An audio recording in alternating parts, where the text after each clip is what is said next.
next step will be to reduce the thickness of that middle part on the power hammer with a little die. Squish the material in the middle so it's not too thick compared to the blade thickness.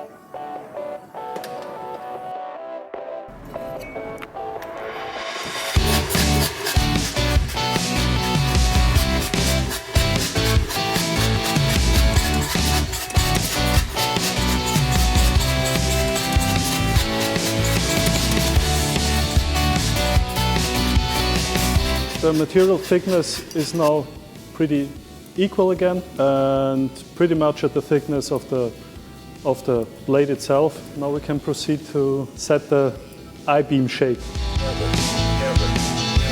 We set that part off to the I-beam shape I was talking about, and next step will be to shape the curved Coke bottle or Western shaped handle.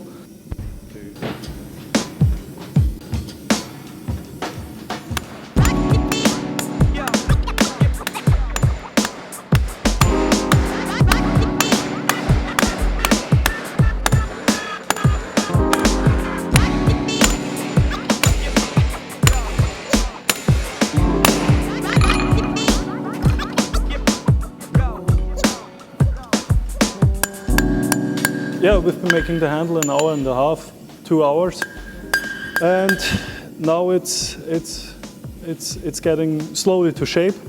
Yet an oval shape, but now we're putting the Western shape in it.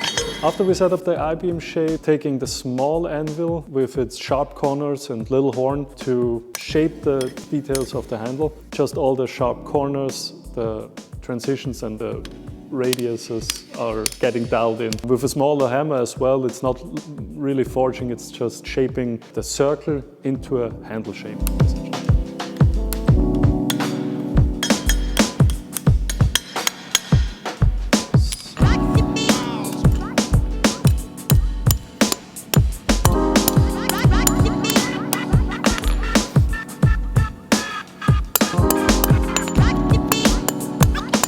With an induction forge, I would save a lot of time, I think. The heat up, you know? I just was thinking, I mean, I wanted to buy one anyways sometime, but now that I'm thinking about it, I'll get the transition less pronounced.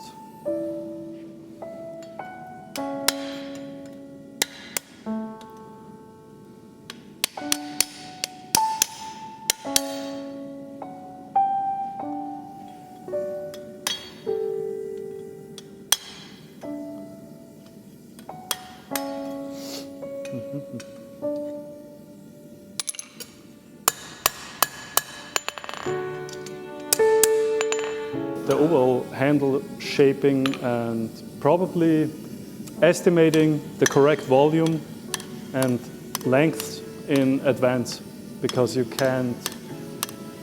have no chance adapting those. Once they are set, you're done with that and you have to work with what you got. So you have to know all that in advance, and I would say that's the hardest part.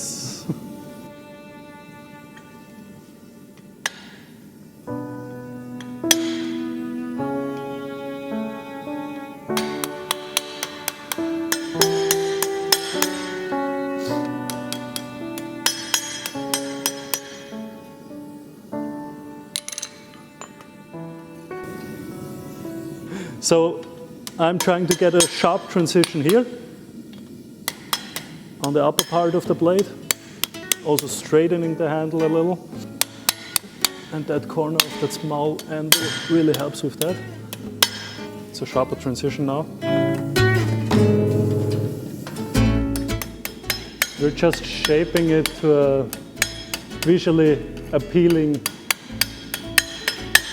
slight radius. So we have a little curve here. If it was just plain straight, it wouldn't look good, in my opinion. Yeah, it's getting there. I want to make that angle a little steeper, or bend it in that direction because I think overall it will look better. Makes for, I don't know how to say it, faster lines or just more aggressive, I would say so. Not as blunt. So during forging you can see forging a certain part of the handle always has an effect on another part of the handle and deforms it, and that's also a challenging part in that you always have to control the overall shape at a certain step, only concentrate on one step and still have to have the bigger picture in mind.